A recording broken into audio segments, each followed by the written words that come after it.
하나님 말씀은 잠언서 21장 1절에서 3절, 구약성경 933페이지 봉독해 드립니다.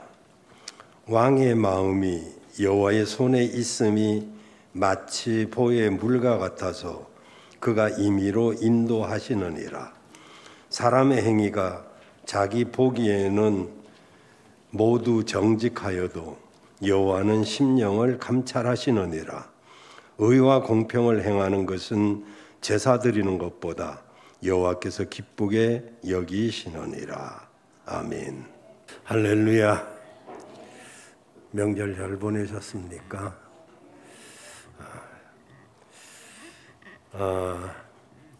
언젠가 말씀드렸지만 세계에서 가장 부유한 사람은 여러분이 알고 있는 빌 게이츠가 아니고 세계 모든 재정의 50%를 좌우하는 로스차일드 가문입니다. 이 로스차일드 가문은 이 세계의 모든 경제를 좌우합니다. 빌 게이츠의 재산이 88조에서 100조라고 그러는데 이 로스차일드 가문의 재산은 5경이면 상상도 안 될 그런 돈입니다. 1경이 만조이니까 100조 재산을 가진 빌 게이츠의 500분의 1도 안 되죠. 이 가문을 일으킨 사람은 유대인이고 유대인 마이어 암셀이라는 사람입니다. 그는 19남매를 낳았는데 9명이 죽고 10명이 살았는데 아들 5, 딸 5. 그는 그 재산보다도 자녀들이 재산이라고 했습니다.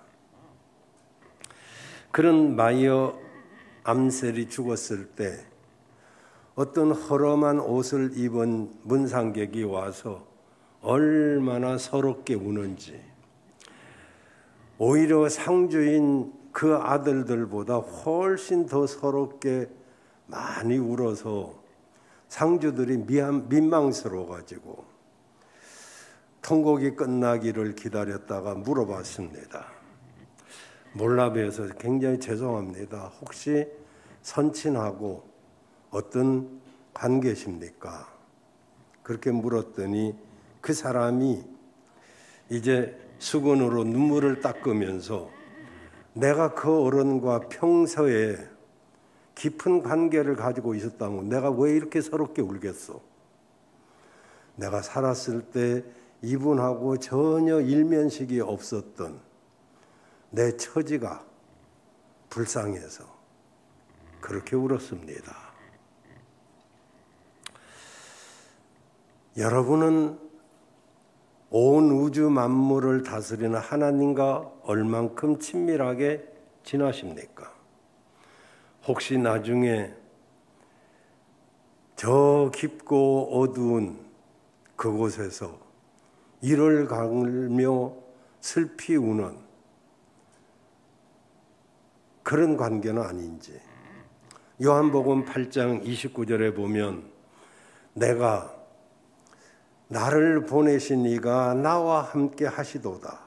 내가 항상 그가 기뻐하시는 일을 행함으로 나를 혼자 두지 아니하셨느니라. 나를 보내신 이가 나와 함께 계시고 그것은 바로 내가 항상 그분이 기뻐하는 일을 했기 때문에 나를 혼자 두지 아니했다고 했습니다. 저는 이 구절을 늘 암송하고 굉장히 좋아하고 있습니다. 나를 보내신 이가 나와 함께 하시기 때문에 정말 그렇다면 무엇이 두려울 것이 있겠습니까? 사람은 알고 보면 누구나 함께 있을 사람이 필요합니다. 어려서는 부모가 함께 했고 성장해서는 친구, 그리고 결혼하면 아내나 남편이 함께 해주고 늙어서는 자녀가 함께 해주고 있습니다. 그러나 그 무엇보다도 인간의 생사복을 주장하시는 하나님이 나와 함께 하셔야만 한다는 사실을 우리는 기억해야 될 줄로 믿습니다. 저는 여러분이 일평생 복된 삶을 살기를 바랍니다. 여러분들은 하나님과 함께하고 계시는지요? 그러기 위해서는 하나님이 기뻐하시는 일을 해야 됩니다. 하나님의 기쁨이 되기를 주의 이름으로 축원합니다. 하나님의 기쁨이 되는 삶은 첫째, 마음을 누가 다스리느냐가 중요합니다. 세상에는 영이 세 가지가 있는데 사람의 영인 심령이 있고 하나님의 영이신 성령이 있고 사단의 영인 악령이 있습니다. 사람의 심령 속에 누가 그를 다스리냐에 따라서 그는 성령의 사람이 될 수도 있고 또 악령이 쓰는 그런 사람도 될 수 있습니다. 사람은 누구든지 마음을 가지고 있습니다. 마음이 어떠하냐에 따라서 사람이 달라집니다. 마음이 좁으면 좁은 사람으로, 마음이 넓으면 넓은 사람으로, 마음이 삐뚤어져 있으면 삐뚤어진 사람으로, 마음이 곧으면 바른 사람으로. 그래서 그 마음을 누가 조절하느냐, 누가 다스리고 있느냐가 굉장히 중요합니다. 그런데 그 마음을 사단이 다스리는 사람도 있습니다. 요한복음 13장 2절에 보면 마귀가 예수를 팔려고 하는 생각을 가룟 유다 속에 마음에 넣었다고 그럽니다. 여러분, 그는 예수님의 제자로서 상당히 한때는 신임을 받고 재정도 맡았던 사람입니다. 그런데 자기 마음을 다스리지 못하니까 사단이 예수 팔려고 하는 생각을 그 마음속에 넣어줌으로써 그는 그 생각을 실천에 옮기게 됩니다. 그래서 성경은 잠언서 4장 23절에 물어 지킬 만한 것들이 많지만은 그 가운데 더욱 네 마음을 지켜라.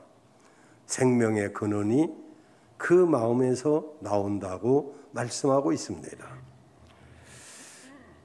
그런가 하면 이것도 저것도 싫다. 내 마음은 내가 지키겠다. 이런 사람도 있습니다. 상당히 겉으로 보면 멋져 보이기도 하고 괜찮아 보이기도 하지만 필경은 굉장한 어리석은 결과를 가져올 수 있습니다. 현대 사람들은 신앙이란 말을 싫어합니다. 그래서 신념을 좋아합니다.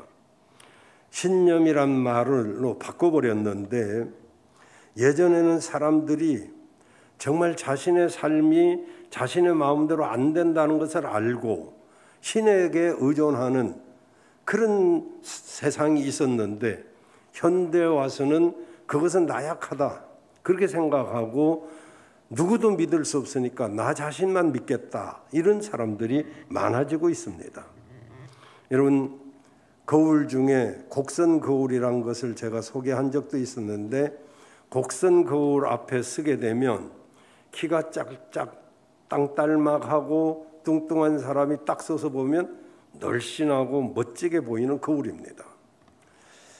이 거울 앞에 서면 키가 작고 배가 불룩불룩한 사람도 멋있어 보이니까 그 거울이 좋아 보이죠. 근데 뭐 거울로 위로를 받는 것은 좋겠습니다만은 그런데 이 왜곡 거울이 우리 마음에도 있단 말이죠.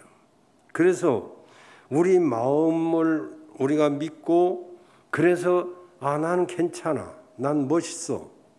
물론 이런 것이 약간의 행복을 갖다 주기는 합니다만은 그러나 진실은 아니란 걸 알 수 있잖아요.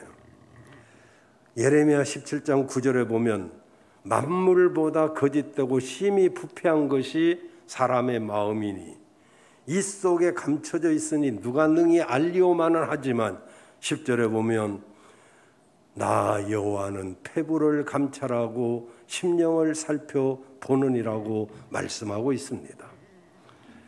여러분, 하나님의 앞에서 드러나지 않을 모습이 어디 있겠습니까? 나와 여러분은 자기를 믿으면 결국 후회하는 삶을 살 수밖에 없다는 것을 알아야 됩니다. 그래서 세 번째로는 하나님께 마음을 다스림을 받는 사람이 되어야 됩니다. 오늘 1절에 보면 왕의 마음이 23장 1절이요?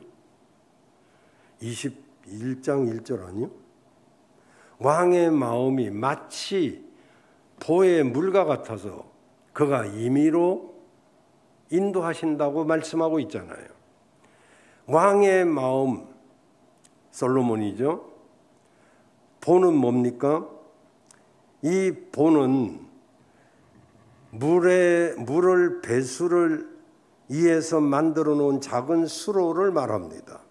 그 수로를 어디로 만드느냐에 따라서 보의 물이 동으로도 가고 서로도 갈 수 있는 것처럼 하나님이 사람의 마음도 그렇게 하실 수 있다는 거예요.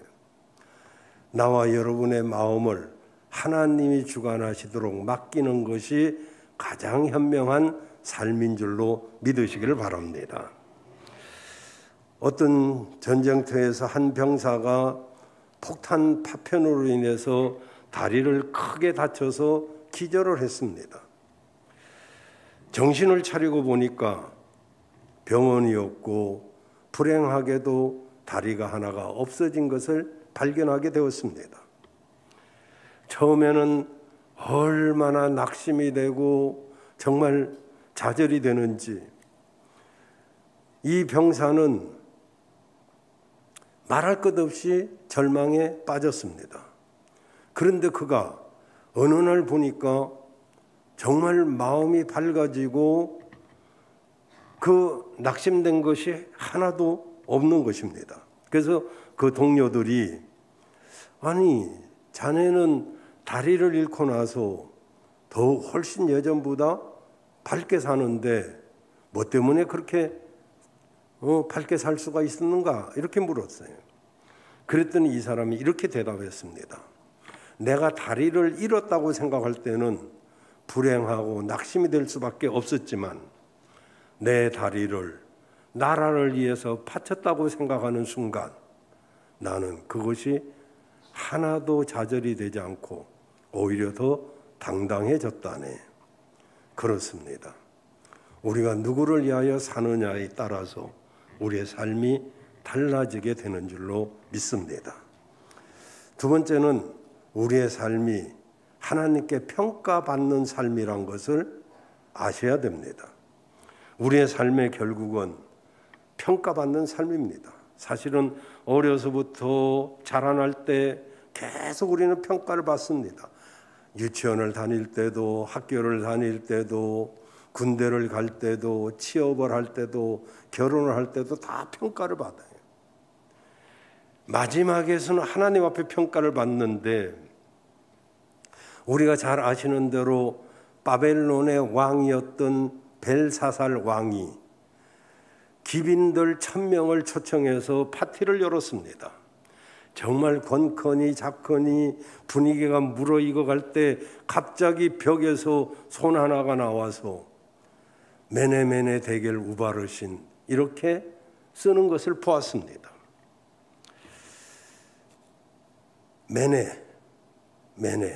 메네는 두 번 겹쳐서 나옵니다.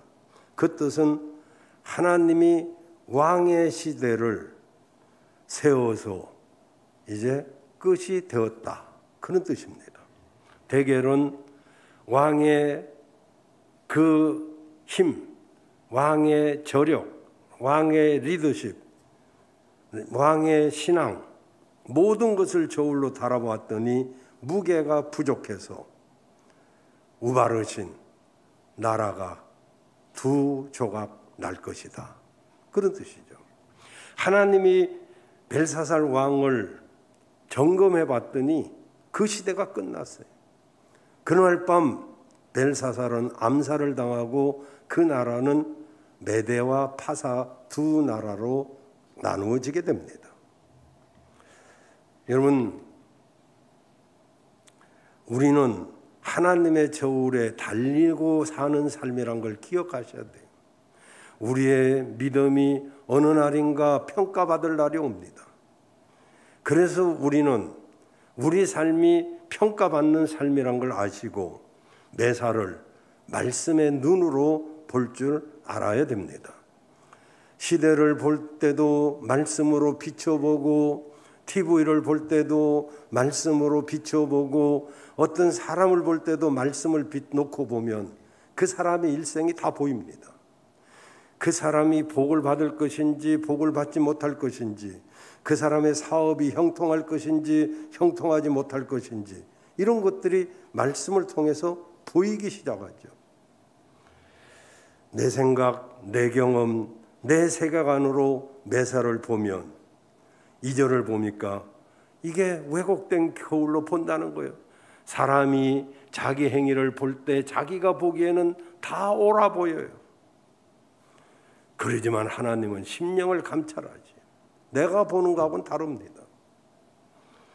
따라서 우리는 하나님의 관점과 시각을 가지고 세상을 볼 줄 알아야 돼요. 사랑하는 여러분, 내 시각으로 보면 잘못될 때가 많다는 걸 아셔야 돼요. 제가 언젠가 이런 예화를 한번 드렸는데, 할아버지가 노곤해가지고 잠을 자고 있는데 이 장난기 많은 손자가 할아버지 장난치고 싶은 생각이 있어가지고 드릉드릉 하고 자는 그 할아버지 콧수염 밑에다가 치즈를 잔뜩 발라놨대. 그랬더니 잠이 깬 할아버지가 야, 이상한 냄새가 나네. 이게 무슨 냄새야? 주방에 가니까 주방에도 이상한 냄새가 나고, 이 방으로 가보니까 이 방에서도 이상한 냄새. 온 집안이 이게 이상한 냄새가 가득하다고. 자기 밑에 치즈가 발라져 있는지 모르고 수염에 모든 것이 내 생각으로, 내 판단으로 보니까 다 이상한 거예요. 여러분, 하나님의 말씀으로 나 자신도 봐야 되고, 이 나라도 봐야 되고, 주변도 하나님 말씀으로 보아야 될 줄로 믿습니다. 그리고 영원한 가치관을 가지고 살아야 돼요. 하나님의 사람들은 영원한 가치관을 가지고 살아야, 우리가 이게 사실은요, 잠깐 사는 인생입니다. 그냥 뭐 이렇게 한때 이러고 저러고 사는 게 아니에요. 영원한 가치관이 없으면 이 짧은 세상은 금방 지나가고 말아요. 북유럽에 가보면 거기에 사는 이 예화도 여러 번 했습니다.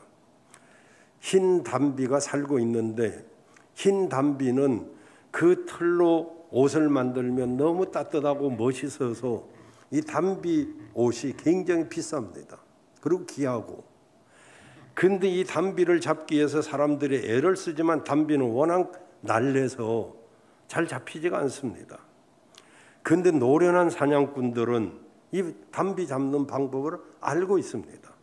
그것이 뭐냐면은 담비가 사는 굴을 발견하는 것이 제1차고, 담비가 사는 둥굴을 발견하면 멀리서 가만히 지켜봅니다.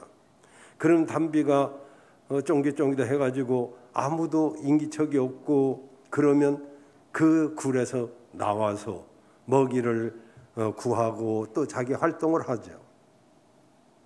그러면 이 노련한 사냥꾼은 그 담비 굴 앞에다가, 담비가 나온 뒤에 거기다가 온갖 오물을 가져다가 막 발라놓습니다.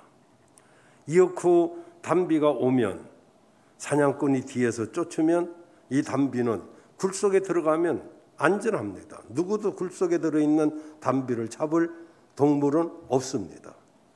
그런데 그 오물이 묻어 있는 것을 보고 담비는 거기서 포기합니다. 그저 자기 생명을 거기서 포기를 합니다. 자기를 더럽히는 것보다는 차라리 죽음을 선택하는 이런 담비를 한번 보면 정말 우리가 영원한 가치, 짧은 어떤 그 쾌락, 짧은 어떤 인생, 그것이 전부가 아니고 영원한 가치관을 가지고 있으면 정말 그 어떤 것이든지 우리가 이겨낼 수가 있을 것입니다. 영원한 가치관을 가지고 현재를 이겨내는 여러분들 되시길 바랍니다. 마지막으로 하나님을 기쁘게 하는 삶을 살아야 되는데 일이란 게 뭐냐 하면은 우리가 인간의 그 생존권을 위해서 우리가 기꺼이 투자하는 그런 행동들, 생각들, 그런 것을 말합니다. 우리가 하나님을 기쁘시게 하는 일을 함으로써 하나님이 나를 혼자 두지 아니했다고 하셨는데 하나님이 기뻐하는 그 일은 무엇입니까? 그 일은 대략 5가지인데 첫째는 예배입니다. 여러분, 구약으로 말하면 제사요, 신약으로 말하면 예배입니다. 예배는 하나님께 최상의 가치를 돌려드리는 것입니다. 얼마나 하나님이 예배를 좋아하시면 요한복음 4장 23절에 아버지께 참으로 예배하는 자들은 신령과 진정으로 예배할 때가 오나니 곧 이때라. 아버지께서는 이렇게 자기에게 예배하는 자들을 찾으신다고 그랬어요. 신령과 진정으로 예배드리는 사람들이 얼마나 없으면 주님이 찾으실까요? 세상에는 예수 믿는다는 사람들이 얼마나 많은데 그런데도 찾아야 될 정도로 귀하다는 거 아니겠어요? 여러분, 우리는 하나님 앞에 신령과 진정으로 예배해야 될 줄로 믿습니다. 그런데 정말로 우리가 하나님 앞에 나오는 것 정말로 중요하지만은 하나님이 기뻐하시게 예배를 드려야 되지 않겠어요? 우리 예배는 하나님이 받으시는 줄로 믿습니다. 어떤 사람 때문에 드리는 것도 아니고 누가 드리란다고 드리는 것도 아니고 드리지 말라고 드리지 않는 것이 아니라 하나님의 기쁨이 되기 위해서 우리는 예배를 드리는 줄로 믿습니다. 두 번째로는 믿음입니다.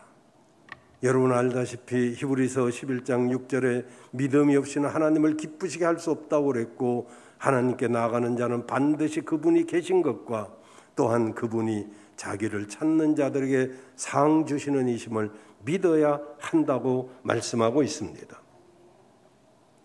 믿음만이 주님을 기쁘시게 하여. 여러분, 글로버 박사라는 분이 있는데 그가 크레비오젠이라는 항암제를 발명했습니다. 그리고 이 약은 암을 치료할 수 있다고 그렇게 발표를 했고 전국적인 관심을 가지고 많은 사람들이 소망을 갖게 되었습니다. 그때 환자 하나가 찾아왔는데 비행사였습니다. 이 비행사는 악성 임파종 환자였는데 호흡곤란이 와서 산소 마스크를 쓰고 있었고 가슴에 물이 차서 2, 3일마다 물을 빼줘야만 했습니다. 이 글로프 박사가 크레비오젠을 투여했습니다. 놀랍게도 이 환자애가 낫는 속도가 얼마나 빠른지 얼마 안 있다가 정상으로 회복되어서 비행사로 다시 일할 수가 있게 되었습니다. 그런데 크레비오젠 그 약효가 별로 없다 이런 발표가 신문에 나고 그것을 본 비행사는 금방 다시 재발이 되었습니다. 연구 끝에 만들었는데 별로 효과가 없었어요. 그래서 다시 이 글로버 박사가 이제 만들었는데 그 이름이 뭐더라? 하여튼 좀 어려워요. 좌우지간 이번에 우리나라에 이제 26일부터 아스트라제네카인가? 아스트라제네카 백신도 들어옵니다. 이건 이제 영국에서 만들어내는데 그 아스트라제네카는 다국적 기업에서 만든 겁니다. 영국이 아니고 영국에서 나오긴 합니다만은. 그래서 이제 65세 이상 어른들부터 맞힌다잖아요. 미국에서 만든 화이자 백신은 6만 명분이 들어왔는데 그건 의료진부터 맞힌다잖아요. 그러니까 아스트라제네카 백신은 안 맞겠다는 사람이 굉장히 많습니다. 기종을 따지지 말고 화이자냐 모더나냐 아스트라제네카냐 이런 거 따지지 말고 이제 맞을 때가 오는데 어떨 것 같아요? 두 가지입니다. 하나는 제가 전에 한번 설명했는데 제가 천연두 걸렸을 때 백신이 우두라는 백신이 나왔어요. 그 소에서 발명한 거잖아요. 제너가 그 아들 하나밖에 없는 아들에게 투여해가지고 죽는 그것을 통해서 이제 완전한 백신이 나와서 이 병은 없어졌습니다만은 이것도 말하자면 화이자나 모더나는 95%, 94%가 효력이 있어요. 그렇지만 이 아스트라제네카는 말하자면 60%, 뭐 70% 아니면 죽는 사람 이런 게 나오니까 노인들은 두렵죠. 이 두 가지예요. 하나는 그 병균을 약하게 만들어 가지고 투입하면 우리 속에 항체가 생겨서 이길 수 있는 힘을 키워주는 면역 방법. 또 하나는 약을 투여해서 그 항생제를 만들어서 그걸 이기게 하는 방법. 이 두 가지인데 약한 병균도 약한 사람한테는 강하잖아요. 그러니까 못 이길 수 있단 말이죠. 그래서 이제 그런데 여러분이 컨디션 좋고 건강하면 아무 상관없어요. 근데 혹시 기저질환자나 노령의 사람은 못 이길 수도 있기 때문에 그래서 혹시 문제가 생길란가 뭐 이런 염려들을 하고는 있습니다.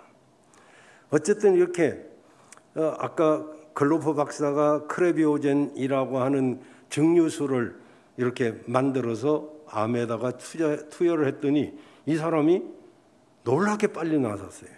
근데 분석해 보니까 아무 효과가 없는 걸로 발표가 되니까 이 사람이 급속하게 안 좋아가지고 며칠 있다가 죽어버렸어요. 그 사람이란 게 그 의학도 중요하지만은 거기에 대한 신뢰감, 믿음이란 게 얼마나 중요한지 몰라요. 이 세상 일들도 믿느냐 못 믿느냐에 따라서 현격하게 차이가 납니다. 아스트라제네카 사람들이 잘 안 믿어버리니까 이게 문제가 생기고 우리나라도 이제 어른들을 맞추냐 못 맞추냐 좀 더 두고 볼 거냐 뭐 이런 거 가지고 좀 시끄러운 것 같아요. 어쨌든 여러분 마가복음 9장 23절에 보면 할 수 있거든이 무슨 말이냐 믿는 자에게는 능치 못할 일이 없느니라. 믿음만이 모든 것을 이기게 할 줄로 믿습니다. 세 번째로는 하나님이 어떤 것을 기뻐하느냐면 순종을 기뻐합니다. 사무엘상 15장 22절 순종이 제사보다 낫다라고 그랬고요. 로마서 5장 19절에 보면 한 사람이 순종하지 않았기 때문에 많은 사람이 죄인 됐고 한 사람이 순종함으로 많은 사람이 의인 됐다고 그랬어요. 이 앞에 한 사람은 아담이잖아요. 아담이 그 한 사람이 순종하지 않았더니 모든 사람이 죄인 되었지만 두 번째 한 사람은 예수님이잖아요. 예수님이 순종함으로 많은 사람이 의인 될 수 있었죠. 그 한 사람이 굉장히 중요한 거예요. 그 한 사람이 순종하느냐 하지 않느냐 여기에 따라서 놀라운 일들이 일어나게 되는 것입니다. 여러분, 아브라함이나 모세나 여호수아나 성경의 위대한 사람들은요, 그들이 위대했던 게 아니고 그들은 전부 순종의 사람이었기 때문에 위대한 사람이 될 수가 있었던 것입니다. 우리도 주의 말씀에 순종하는 여러분들 되시길 바랍니다. 디도서 2장 9절에 보면 범사에 순종함으로 기쁘게 하여야 된다, 이렇게 말씀하고 있어요. 우리도 주의 말씀에 범사에 순종하는 여러분들 되시길 바랍니다. 네 번째로는 충성입니다. 마태복음 25장 22절에 보면, 23절에 보면 이렇게 말씀하고 있습니다. 5달란트, 2달란트 받은 사람들에게 똑같이 칭찬을 하는데 21절이나 23절이나 똑같은 말씀입니다. 그 주인이 이르되 잘하였도다, 착하고 충성된 종아, 네가 적은 일에 충성했으니 내가 많은 것으로 내게 맡기겠다. 그리고 제가 제일 좋아하는 말씀, 내 주인의 즐거움에 참여할지어다. 마지막에 주인의 즐거움에 참여하는 나와 여러분이 되어야 될 줄로 믿습니다. 그리고 마지막으로 우리가 영혼 구원을 하나님이 가장 기뻐하셔요. 누가복음 14장 23절에 보면 너희는 길로 또 산으로 다니면서 사람을 강건하여 데려다가 내 집을 채우라고 말씀하셨어요. 그냥 되는 게 아닙니다. 영혼의 가치가 얼마나 중요한가를 알아야만 이 일을 할 수가 있어요. 사랑하는 여러분, 요한복음 12장 11절에 보면 나사롯 까닭에 많은 유대인들이 예수를 믿었다고 그랬어요. 그 성실함 때문에 많은 사람이 예수를 믿었다, 이러면 얼마나 좋아요. 여러분 때문에 많은 사람이 예수님을 믿었다, 이러면 얼마나 좋겠습니까? 나와 여러분이 그런 사람이 되시길 바랍니다. 이제 말씀 마치겠습니다. 여러분, 하나님의 부름을 받아서 구원받고 하나님의 자녀가 된 우리는 오직 하나님을 기쁘게 하는 사람들이 되어야 될 줄로 믿습니다. 이렇게 하나님을 기쁘게 하는 사람은 임마누엘의 복을 받아요. 함께 하시는 복, 그 다음에 때를 따라 도우시는 복을 받고, 그리고 하늘의 상급이 큰 줄로 믿습니다. 여러분 모두에게 임마누엘의 복이 있기를 바라고, 때를 따라 돕는 하나님의 축복이 있기를 주의 이름으로 축원합니다.